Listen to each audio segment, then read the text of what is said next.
अस्सलामुअलैकुम। आज हम आपके लिए लाए हैं साग के पराठे। ये हमारे पास साग है, हमने 2 चुटकी गरम मसाला लिया है, 2 चुटकी सूखा धनिया और 2 ही चुटकी नमक लिया है।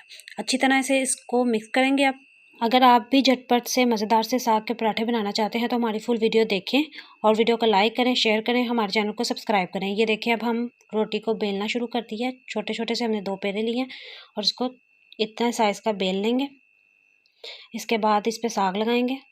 ये देखें, अच्छी तरह से कोनों तक लगा लेंगे फोक की मदद से। ये देखें, सारी साइडों पे साग अच्छी तरह से लगा लेंगे। फिर इसके ऊपर दूसरी रोटी रखेंगे जो हमने बेली है। फिर इसकी साइडें अच्छी तरह से दबा देंगे ताकि साग बाहर ना निकल पाए। पहले एक साइड से इस तरह से दबाएंगे, फिर दूसरी साइड से भी अच्छी तरह से दबा देंगे।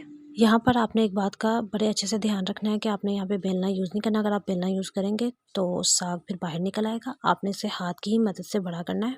तवे पे थोड़ा सा घी लगा के रोटी डालेंगे। कुछ सेकंड्स के बाद ये रोटी हमारी एक साइड की पक चुकी है थोड़ी थोड़ी। इसके बाद दूसरी साइड पकाएंगे और फिर आपको प्लेट में रख के दिखाएंगे।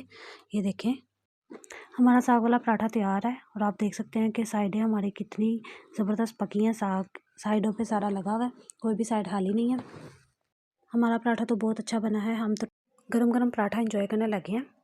आप भी हमारी रेसिपी ट्राई करें। अगर आपको हमारी वीडियो अच्छी लगे तो फीडबैक ज़रूर दीजिएगा। अल्लाह हाफिज़।